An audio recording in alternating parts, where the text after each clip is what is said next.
So guys, imagine this. What if your soul and your partner's soul got exchanged? What would you do after that?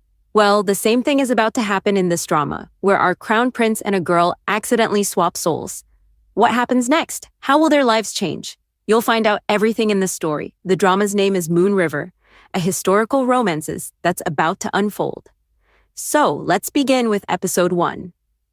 The episode starts with a little boy walking through the snow. He soon reaches an old man named Wolha. The boy says he's come from Samson and was told to hand over this register a list of people chosen by her. Wolha opens the list and writes down 2 names. Suddenly, lights appear from those names and blend into the nearby flowers.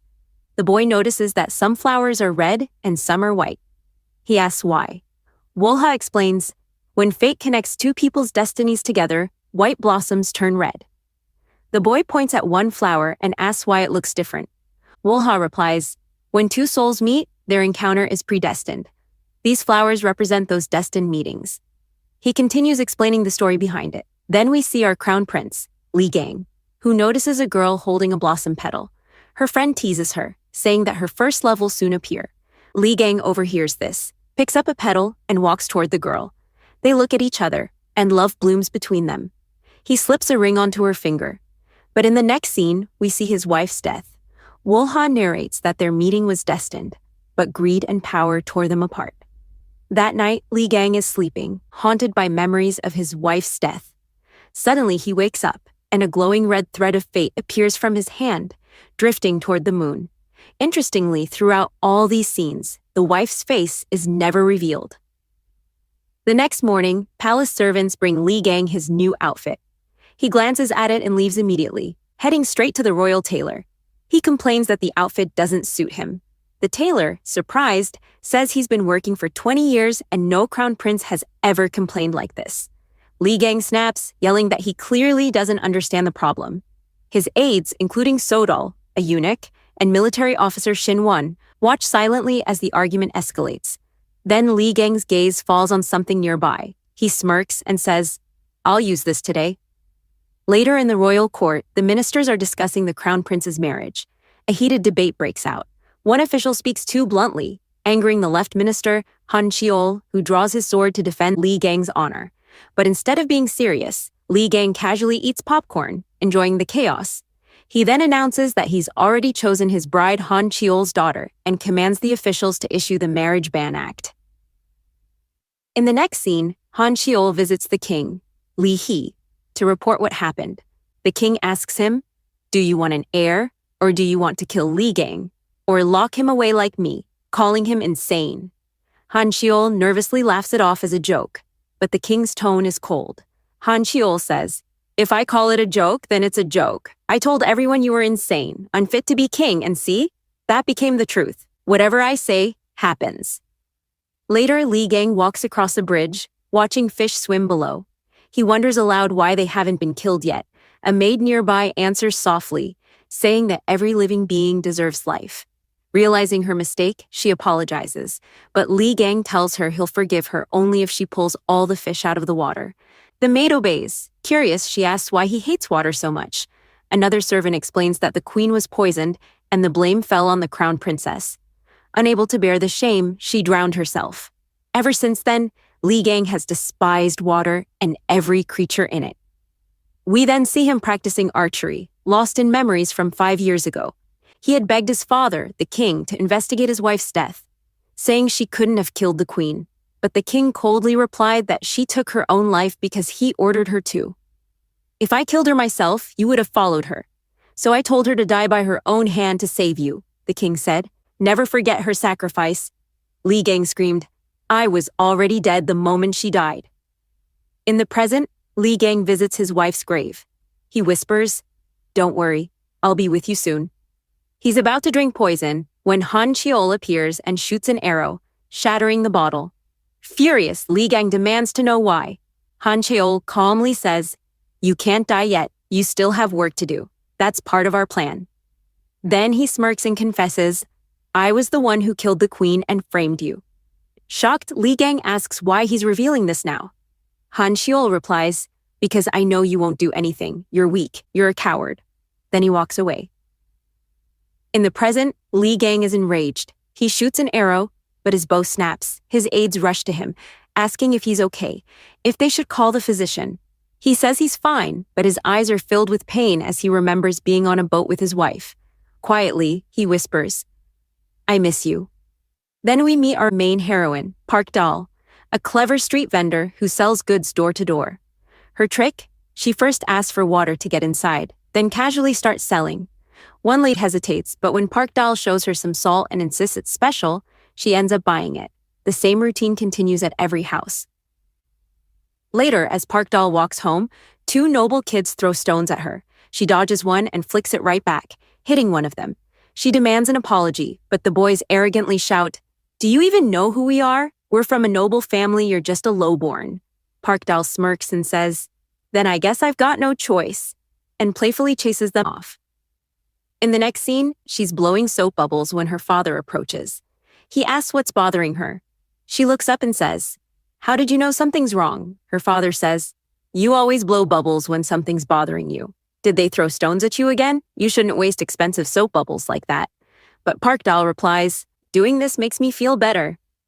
He chuckles and says, "If you want to feel better, roll up your sleeves like I do." She sighs and says, "They keep calling me lowborn, but I'm not. You know, I was found drowning in the river years ago, and I lost all my memories. I think I should head west to start my own business." Her father nods and says, "All right, you can go, but make sure you stop by the next village. Commander Hyo wants to see you." Park Dal frowns.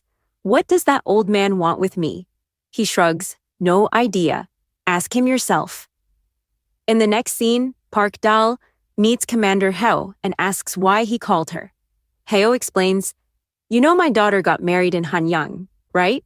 She's been widowed for a long time now, but lately she appears in my dreams, crying. She keeps saying she wants to join her husband. I don't know what to do." Park Dal looks at him and says, "So you want me to investigate this in Hanyang, right? I can't. I'm not allowed to go there." Hyo offers her money, but she refuses. Then he shows her a bag of silver nyang, and she finally agrees. He adds, "She also left me a letter." Later, Park Dal examines the letter carefully. Hidden between lines, it says, "They're forcing me to take my own life." Shocked, Park Dal whispers, "Then I have to go there." The next scene shows her packing for Hanyang. Her aunt Hengnan stops her and asks, "Where do you think you're going?" Park Dal lies, "Just to sell my goods." Hangnan warns, "No matter what, don't go to Hanyang. Slave hunters are looking for you there." Park Dal nods, pretending to agree, but in the next moment, we see her arriving in Hanyang anyway. She starts asking around for Hyo's daughter's address, but when she spots soldiers nearby, she quickly hides. Fortunately, Hyo had already given her a map. Meanwhile, a royal decree is being posted, the Marriage Ban Act. At the palace, the Queen Dowager Han talks with Seungji about what happened at the royal assembly. Seungji says, "I think Prince Lee Won should be put on the throne. I've heard he's back in the capital." But Han refuses, saying, "We can't let that happen. I'm the one who framed and killed his mother. I'm the one who had Lee Won dethroned. If he becomes king, he'll take revenge on me. Lee Gang cannot marry Han Cheol's daughter either. I won't let his heir take the throne. We must find another girl." At the royal meeting, Lee Gang discusses state affairs, but soon announces he's leaving. The ministers ask where he's going. Lee Gang says, "I've heard my brother, Lee Won, has returned. I owe him a debt, and I need to see him." Meanwhile, Park Dal finds Hyo's daughter's house and knocks on the door. A woman answers and coldly tells her to leave. Park Dal pretends to drop her bag, spilling out silver knives. Seeing them, the woman changes her tone. "All right, you can stay here." She's then taken to the annex where Hyo's daughter lives. When they're alone, Park Dal writes a note asking, "Are you okay? Are they forcing you to take your own life?" The woman nods. Park Dal writes again, "Do you want to live?" She nods once more. Park Dal tells her, "Then here's what we'll do." At the same time, Lee Gang arrives nearby, searching for his brother. His attendant, Sodol, starts flirting with a maid, and Lee Gang chases after him to hit him. But then, he spots Park Dal and freezes. He stares at her, stunned, memories flooding back. She looks exactly like his late wife. By the time he snaps out of it, she's gone. Sin Won approaches and asks what happened.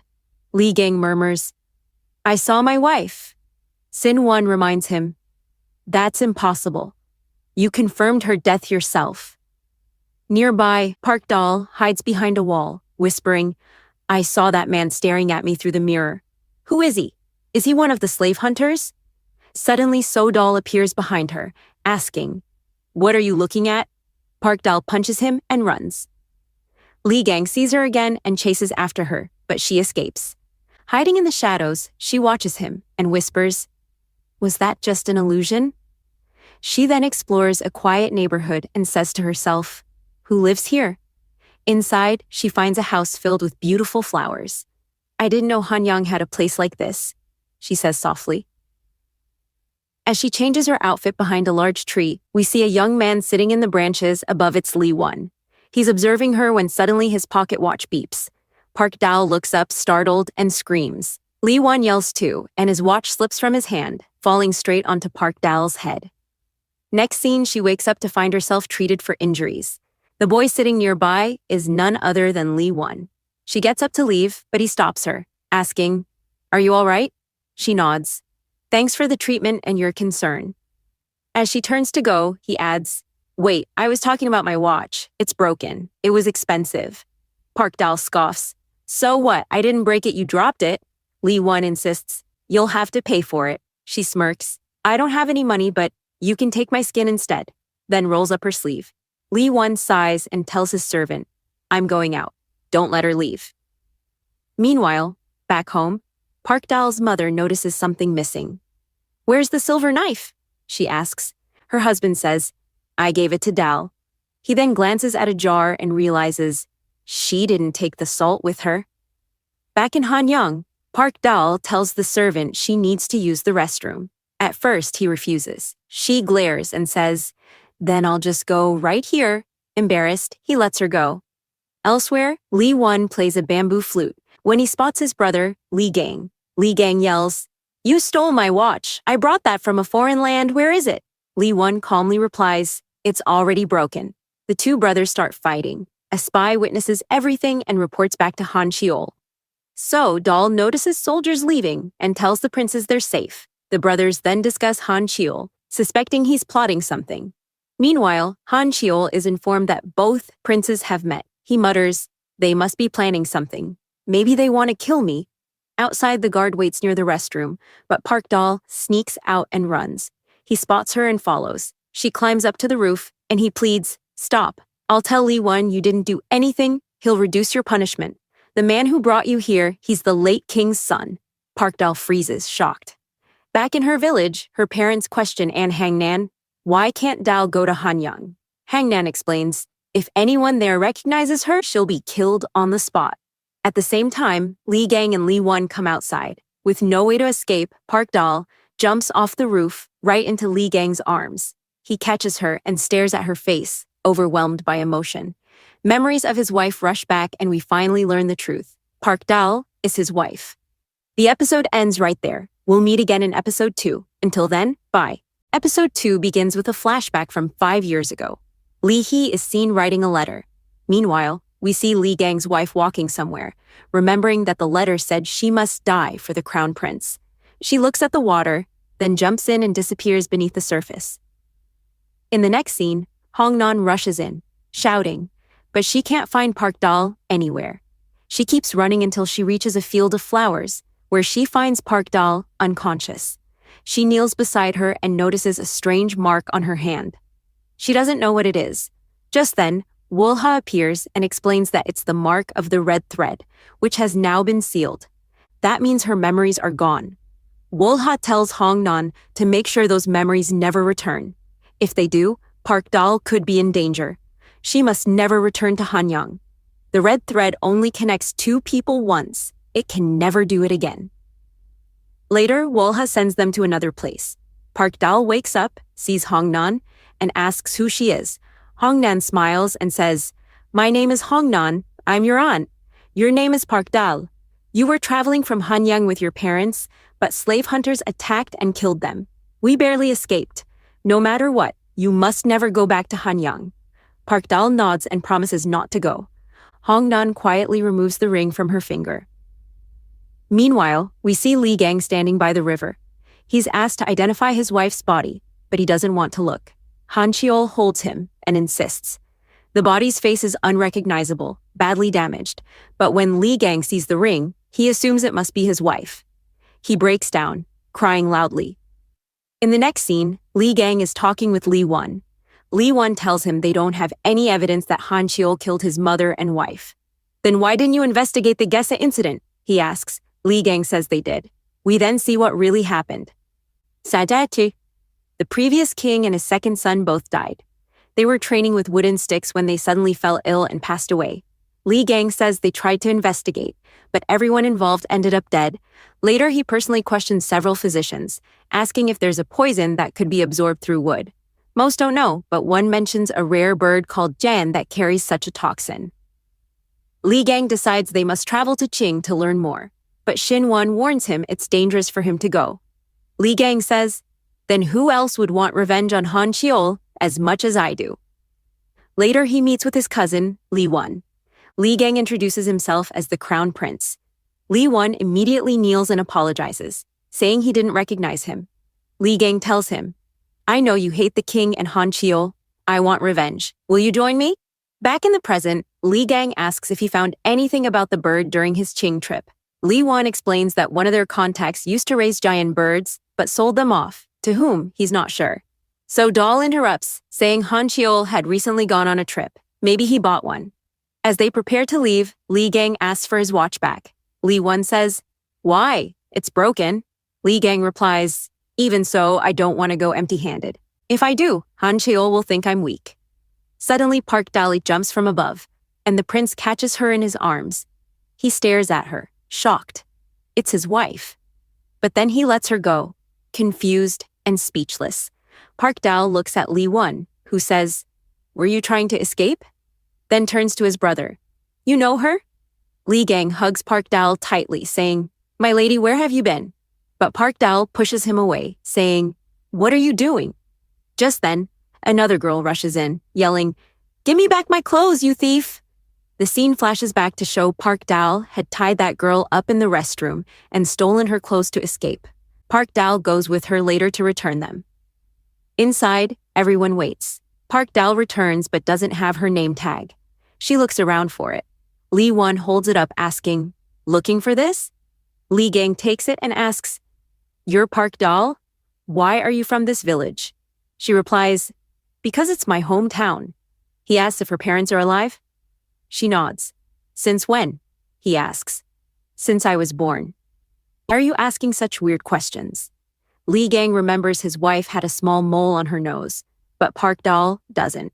Still, something feels familiar.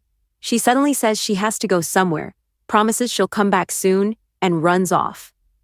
Li Won turns to Li Gang and asks, does she really look like your wife? I never met her. Later, they look through Park Dal's belongings and find a letter from Hyo's daughter. They realize Park Dal went to rescue her, Inspector Kim's daughter-in-law. Li Won leaves, and Li Gang wonders aloud, could it be that my wife never died? Maybe she was sold as a slave. I never could confirm. Her body was too decayed from the water. So Dal shakes his head. I don't think that's her. Li Gang replies coldly. If she's not my wife, then she'll have to die. Meanwhile, we see Park Dal's parents learning that their daughter has gone to Hanyang. They decide to go after her.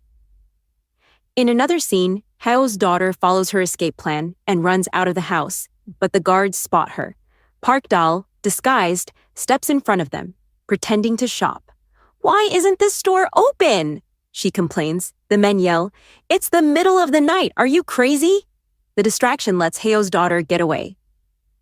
Later, Park Dal hides her inside a large box and tries to carry her out, but the mansion guards stop her, suspicious. They order her to open the box, and when they do, they find the girl inside. Both are caught. Just then, Li Won arrives. He tells them, run, I'll handle this. He fights off the men, but Xin Wan appears, saying, the crown prince ordered you not to get involved. Park Dal keeps running but runs straight into Li Gang, who blocks her way. He asks, where do you think you're going? How far do you think you can run? If that girl survives, you won't. Park Dal pleads, I don't know, but I have to try. Please let me go. He refuses. The mansion guards show up, and Lee Gang orders them to take the girl. They still don't know he's the crown prince. Park Dal yells, "What are you doing? I didn't know you were this kind of person." They argue intensely. During their argument, she says something her wife once said while reading a book to him. Lee Gang freezes, remembering that exact scene. The same words, the same tone. He asks her, "Who told you that?" She quickly says, "It was just my thought." He stares at her, then asks, "Then tell me this. If you catch a falling flower petal, what happens?" She thinks for a moment, then snaps, "Why should I tell you? You're a useless man." She turns to leave, but he stops her. "Fine," he says. "If I save Hyo's daughter, you'll owe me an answer. That wound of yours bothers me. I'll treat it. Take her," he orders his men. They obey, taking her away as the scene ends. In the next scene, the physician says he needs to treat her, but she yells that she's fine and has to leave. They don't let her go, but somehow she manages to distract them with her words. Meanwhile, Lee Gang and Shin Won break in through the wall to save the girl. Everyone turns toward them. Lee Gang says, "I won't fight them. You handle it." Shin Won steps forward and starts taking them down one by one. At the same time, Park Dal is outside, rallying the villagers. She shouts that something terrible is about to happen inside the mansion, that the nobleman plans to kill the girl. "Once he's done, he'll raise taxes and force more labor on us. We can't let that happen." The villagers join her, ready to help. Inside, Lee Gang hears the girl talking with her father-in-law, Inspector Kim. Kim tells her to end her life before things get worse. But before she can, the door bursts open. Lee Gang, Shin Won, and So-dal rush in and capture Inspector Kim. A little later, Park Dal arrives with the villagers, but she's surprised to see that everything is already over. Lee Gang has saved Hyo's daughter. However, someone has reported them, and the soldiers soon arrive. The villagers quickly cover for him. When the soldiers ask, "Who are you?" they reply, "He's been appointed by the crown prince himself. He's a secret royal inspector." But when one soldier notices Shin Won, he recognizes him immediately and almost blurts out, "That's the crown prince!" Before So-dal quickly covers his mouth and stops him. Once the soldiers leave, Lee Gang walks over to Park Dal and asks, "Tell me, if you catch a falling flower petal, what happens?" It isn't clear whether she doesn't know the answer or simply refuses to tell him.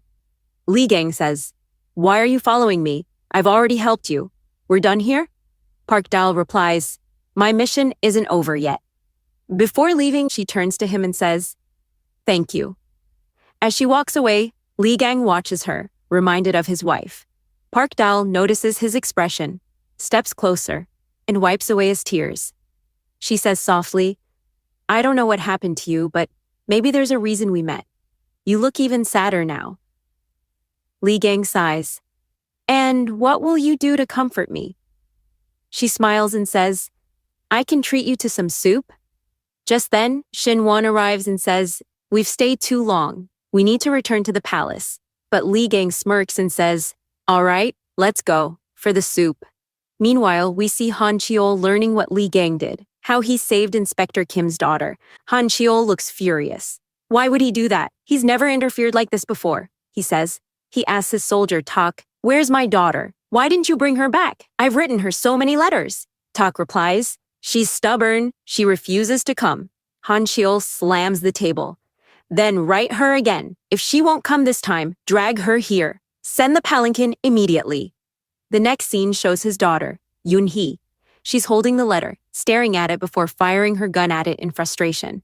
The letter says her father wants her to return and marry Lee Gang. Her servant asks, "You're not going? Don't you want to find true love?" Yoon-hee remembers a year ago, she was learning to shoot with Lee Won beside her. The two of them were clearly in love. She had told him, "I'm learning to protect myself." But Lee Won gently pushed the gun aside and said, "We only need to hold on to each other's hands." In the present, Yoon-hee says, "I have to go there. There's someone I need to protect."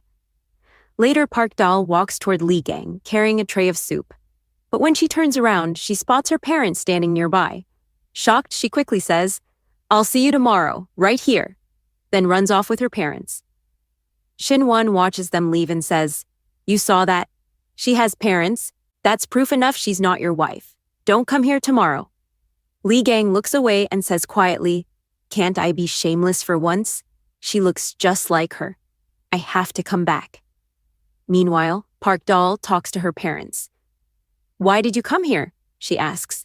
Then she turns to her father and says, "I know who you are.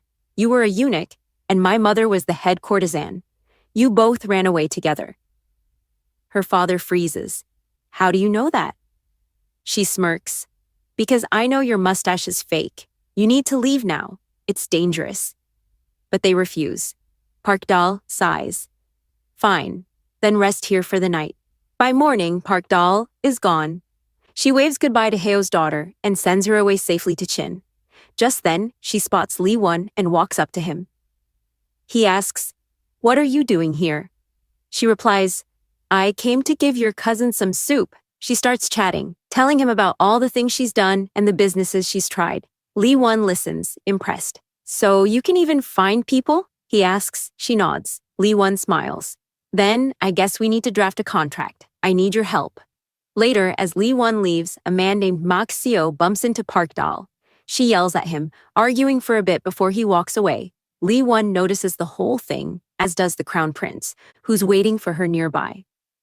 Park Dahl's parents also see them together. Her father frowns. "That man looks familiar," he says. So Dahl also notices something strange, but before he can say anything, the mother pulls her husband away. "Do you realize who that was? That's the crown prince. Our daughter was with him last night."